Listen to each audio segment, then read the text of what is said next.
Section 1. A city of echoes and light. There are few places on earth like Moscow. It is a city carved from history.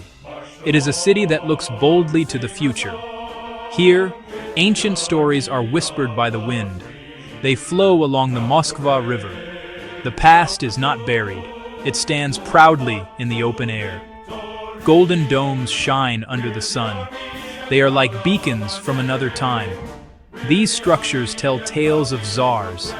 These structures tell tales of patriarchs. Section 2. The promise of a journey. Our journey will take us deep into the heart of this extraordinary city. We will explore its many layers, one by one. Our exploration begins where Moscow itself began, within the ancient fortress walls of the Kremlin. Here, we will witness the foundations of power. We will stand in the presence of cathedrals that have crowned czars. We will walk on stones that have felt the footsteps of emperors and invaders alike. Section 1. The Fortress on the Hill. Our story of Moscow begins not in a grand palace or a bustling square, but on a hill, a place of quiet, natural strength, long before it would bear the weight of history. This is Borovitsky Hill, a name that whispers of the ancient pine forests, that once blanketed this land. For centuries, this promontory stood as a silent sentinel, carved by the gentle curve of the Moskva River on one side and the smaller, now hidden, Neglinaya River on the other. Long before the city had a name known to the world, this land was chosen. Archaeological whispers tell us of Finno-Ugric tribes, the first known inhabitants, who recognized the value of this high ground. They fished in the rivers and hunted in the dense woods, leaving behind faint traces of their existence, a prelude to the Slavic settlers who would follow, drawn to the same life-giving waters and defensive heights.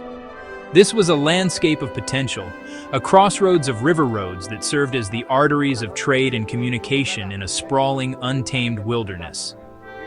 The decisive moment in our story arrives in the 12th century with an ambitious prince from Suzdal, Yuri Dolgoruki.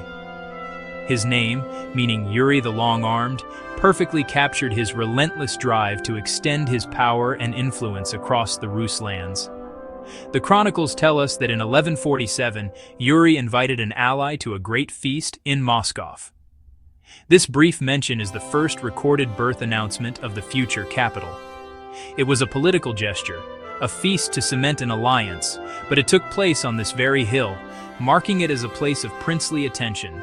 9 years later, in 1156, Yuri's vision took physical form. He ordered the construction of a new fortification, a stronghold to secure this strategic outpost. The first foundations were laid here, not with grand stone, but with the simple, honest wood of the surrounding forests. Mighty oaks and pines were felled, their logs sharpened into formidable stakes, and locked together to form a palisade. This was the first Moscow Kremlin. A small fortress was built, a humble Kremlin, offering protection to the early settlers. It was a rough-hewn affair, a little over half a kilometer in circumference, reinforced with earthen ramparts and a moat. It was practical, not palatial. Inside its wooden walls stood a few timber houses, a small church, and the prince's residence, a collection of buildings huddled together for safety. It was a frontier town, a remote outpost on the edge of the Vladimir Suzdal Principality, vulnerable to attack and the harshness of the northern seasons. Yet from this rustic beginning, something extraordinary was set in motion. This small wooden fort was more than just a defensive structure, it was a declaration. It claimed this land, gave it an identity, and anchored it to the turbulent politics of the Rus. It was destined for greatness, though none who hammered its timbers into the soil could have possibly imagined the scale of that destiny. This was the seed, a seed of ambition, of strategy, of survival, planted on a forested hill by a long-armed prince. From this single fortified point, a city would radiate outwards, absorbing villages, spanning rivers, and rising in stone and gold. This was the seed from which a mighty empire would grow. Section 2. Cathedrals of the Czars. Within the protective embrace of the Kremlin walls, faith was given a home of breathtaking beauty. This is Cathedral Square, the spiritual nucleus of Russia. Here, a cluster of magnificent churches stands, their golden domes reaching towards the heavens. Each one is a masterpiece of religious architecture, a testament to the deep Orthodox faith that underpinned the power of the czars. The largest and oldest is the Cathedral of the Dormition. The power of the czars was not just built in stone and gold, it was forged in ceremony and symbolism. The coronation held within the Dormition Cathedral was the ultimate expression of this power. The spiritual power of Moscow was not confined to grand cathedrals. It lived and breathed in the art of the icon. These religious paintings are not mere decorations. They are windows into the divine, connecting earth and heaven.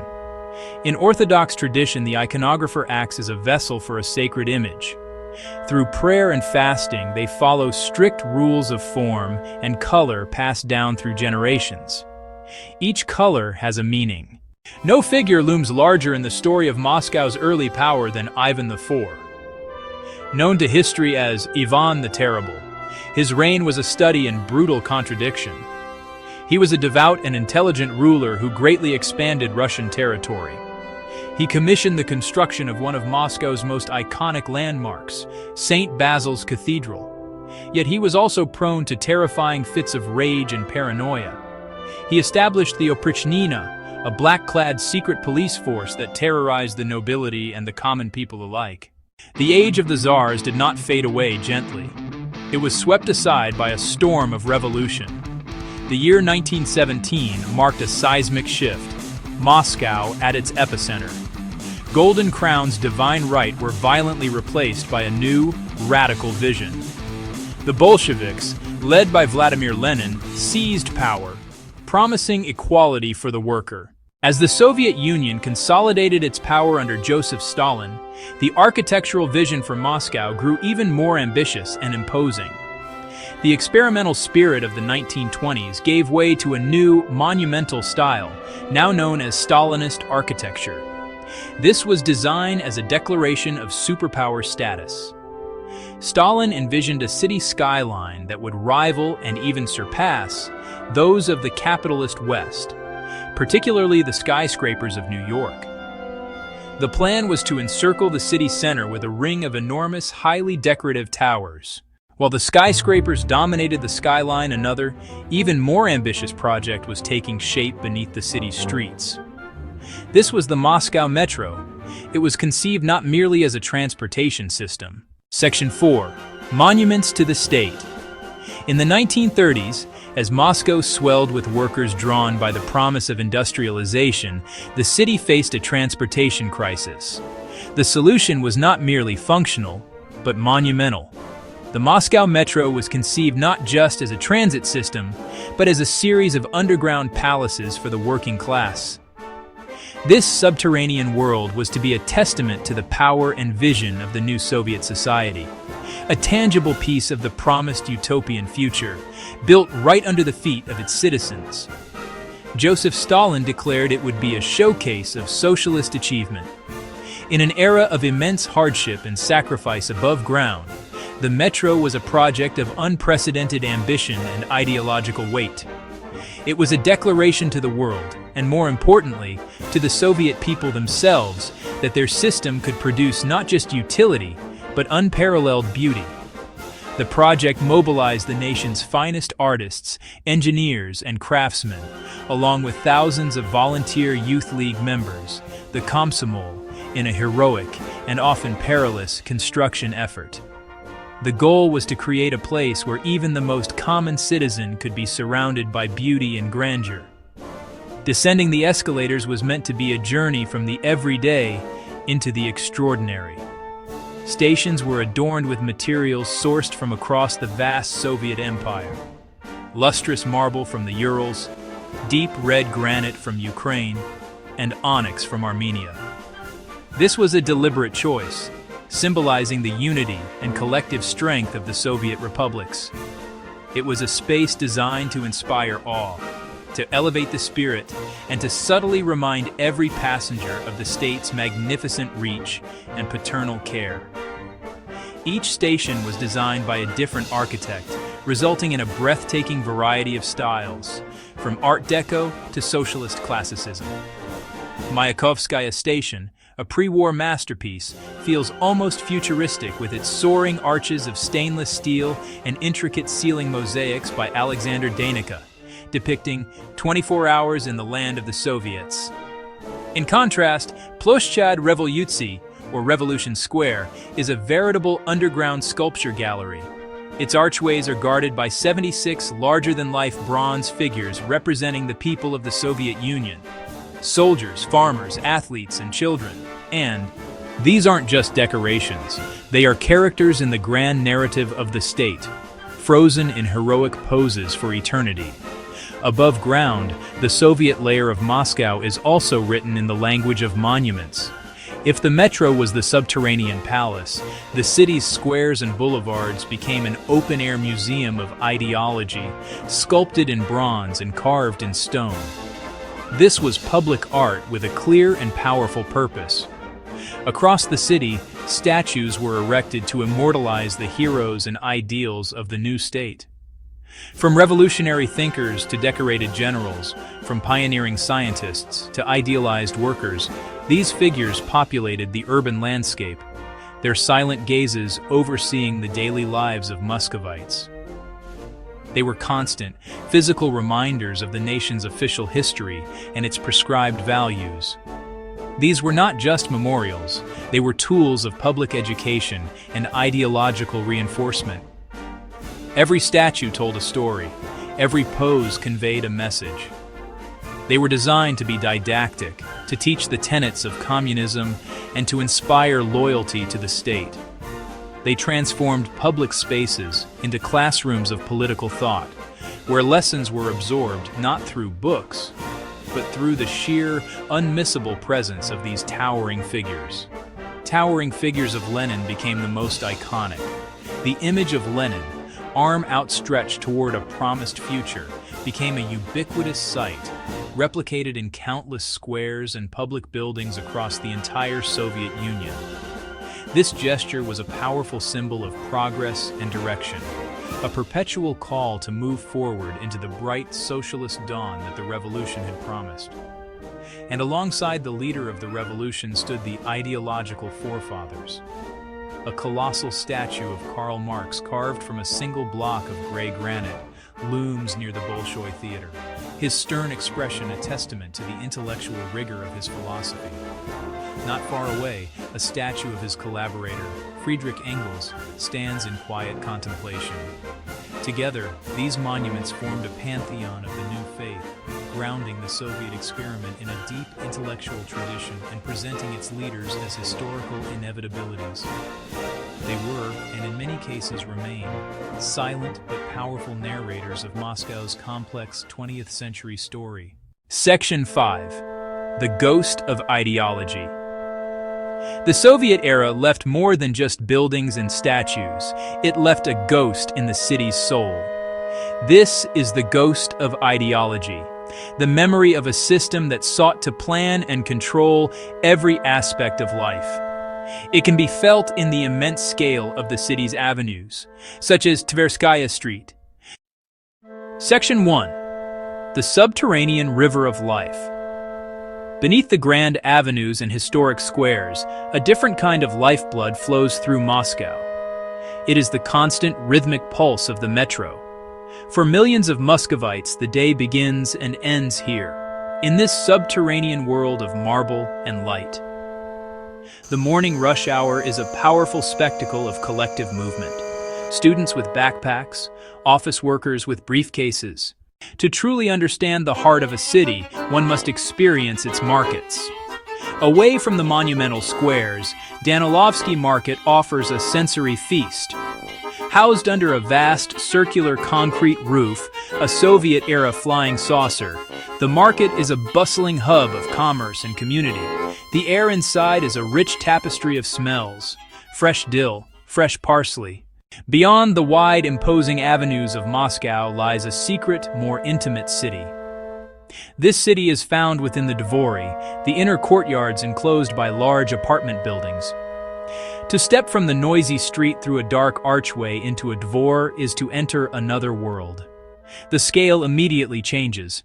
The soul of Moscow is not only found in its history or its people, but in its deep and abiding love for the arts. This passion is most famously expressed in the world of ballet.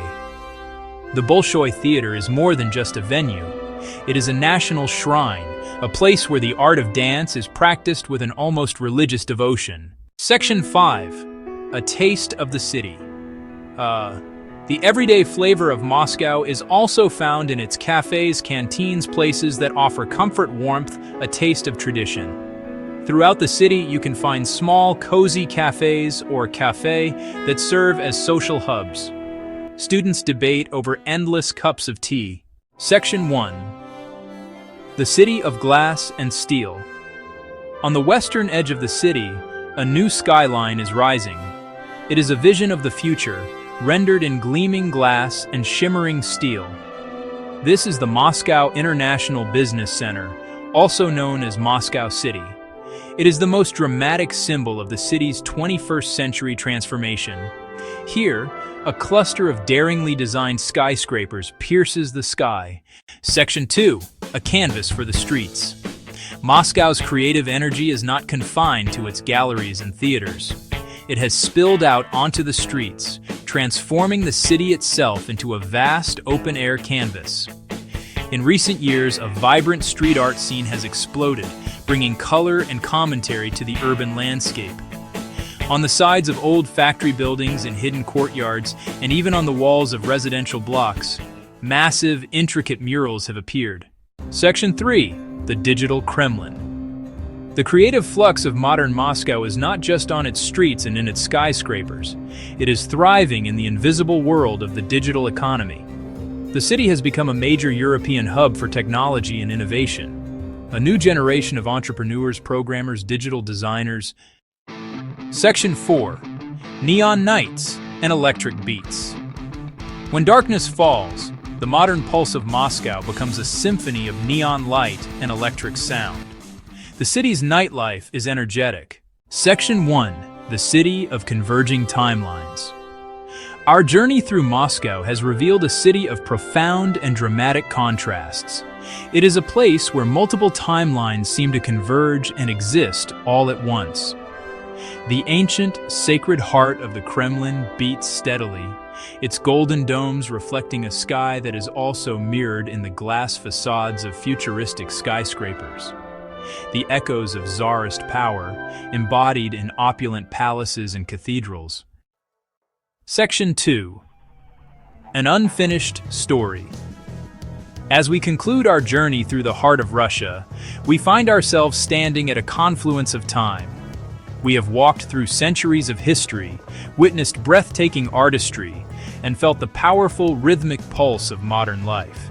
Yet, we leave Moscow not with a final answer, not with a neat conclusion wrapped in a bow, but with a lingering, profound sense of its continuing evolution. This is a city that defies simple definition, a metropolis that refuses to be a museum piece. It is a living, breathing entity, constantly reinventing itself while holding its past in a tight, almost reverent embrace. The story of Moscow is not a closed book, but a sprawling, epic novel with chapters still being written, its ending yet to be determined. It is a city so deeply layered, so full of power and memory, that it can never be fully known in a single lifetime. Each street corner holds a ghost, each grand avenue a triumph or a tragedy. The foundations of the Kremlin tell tales of czars and patriarchs, while the Seven Sisters skyscrapers stand as monuments to a formidable ideology that shaped the 20th century. Beneath the ground, the palatial metro stations are subterranean galleries, testaments to a vision of a collective future. And on the surface, hidden within quiet Dvory courtyards, life unfolds away from the grand narratives, in whispers and shared moments. To truly understand Moscow is to accept its contradictions, to see the beauty in its complexity, and to acknowledge that every attempt to capture its essence reveals yet another, deeper layer waiting to be explored. Its story is not finished. It is constantly being written, not by historians or politicians alone, but by the millions of people who call it home. It is written in the quiet dedication of a scientist at Moscow State University, in the vibrant strokes of a street artist's spray can in a forgotten alley, and in the ambitious code of a tech entrepreneur building the city's digital future. It's in the laughter of children playing in the snow at Gorky Park, the animated conversations over a meal of pelmeni and borscht in a cozy restaurant, and the shared silence of an audience at the Pushkin Museum, captivated by a masterpiece. Each of these individual lives, each dream and struggle, adds a new sentence, a new paragraph to the city's ever-expanding narrative. But what is certain, what feels as solid as the ancient stones of the Kremlin walls, is that Moscow will continue to be a place of immense significance. It is a fulcrum upon which history has turned and will turn again. As a global center of politics, culture, and innovation, its influence radiates far beyond its borders. The decisions made here echo across continents. The art created here inspires the world, and the spirit of its people, a spirit of resilience, ambition, and profound soulfulness, remains a powerful force. Its future may be unwritten, but its role as a key protagonist on the world stage is assured. The journey of discovery here is never truly over. There is always another layer to uncover, another story to hear, another perspective to understand. Whether blanketed in the pristine silence of winter snow or alive with the vibrant energy of a summer festival, Moscow offers endless invitations to look closer. It asks us to listen to the echoes in its cathedrals, to feel the rhythm of its streets, and to imagine the futures being built within its gleaming towers. For the curious traveler, the student of history, or the simple observer of life, Moscow remains a timeless, captivating enigma on the Moskva River, forever promising that the most exciting chapter is the one that is just about to begin.